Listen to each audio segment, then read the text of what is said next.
মোবাশ্বের আমার বাসা রংপুরের পীরগঞ্জের ১৩ নং রামনাথপুর ইউনিয়নের বড় রাজারামপুর গ্রাম। তো আমি একটা লক্ষ্য ও উদ্দেশ্য নিয়ে বাড়ি থেকে বের হয়েছি, সেটা হচ্ছে বাংলাদেশকে খুব ধীরে এবং কাছ থেকে দেখা। আমি আমার এই স্বপ্নযাত্রা শুরু করেছিলাম বাংলাদেশের সর্বোত্তরের জেলা পঞ্চগড়ের তেঁতুলিয়ার বাংলাবান্ধা 0 পয়েন্ট থেকে। তো তেঁতুলিয়া থেকে শুরু করে তেঁতুলিয়া, পঞ্চগড় সদর, আটোয়ারি, বোদা, দেবীগঞ্জ, ভুল্লি, এভাবে বাংলাদেশের প্রতিটি কোনায় কোনায় ছড়িয়ে পড়ছি বাংলাদেশকে খুব ধীরে এবং কাছ থেকে দেখার জন্য।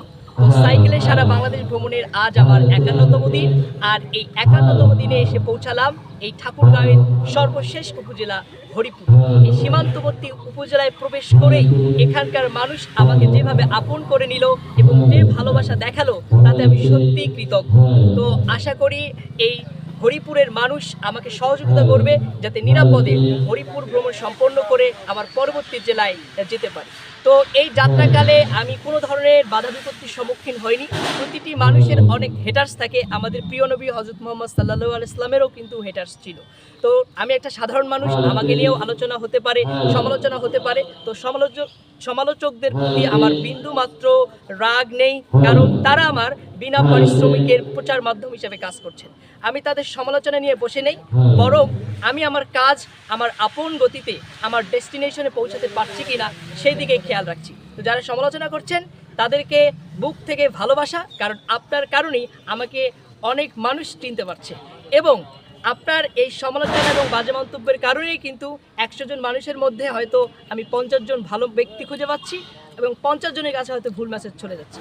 তো আমি শুধু সাইক্লিং করছি এমন না, আমার স্বপ্ন যে আমি বাংলাদেশের প্রতিটি শিক্ষার্থী, জনসাধারণ সবার মধ্যে একটা গণজাগরণ সৃষ্টি করার চেষ্টা করছি।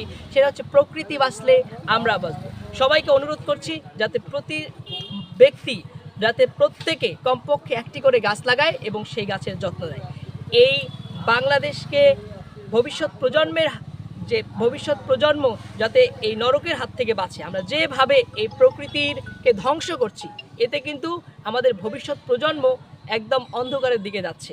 তো সবার প্রতি অনুরোধ থাকবে কমপক্ষে একটি গাছ লাগাবেন এবং সেই গাছের যত্ন নেবেন। একটা কোশ্চেন, হরিপুর শেষে আপনার নেক্সট প্রোগ্রাম কোথায় বা কোন জেলায় ঢুকবেন?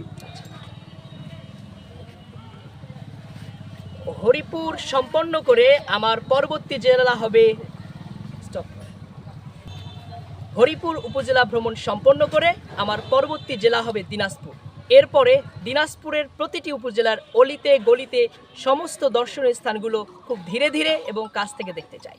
এই যাত্রায় আমার কোনো লিমিটেশন নেই, আমি সময় নিয়ে পুরো বাংলাদেশকে বুকে ধারণ করতে চাই।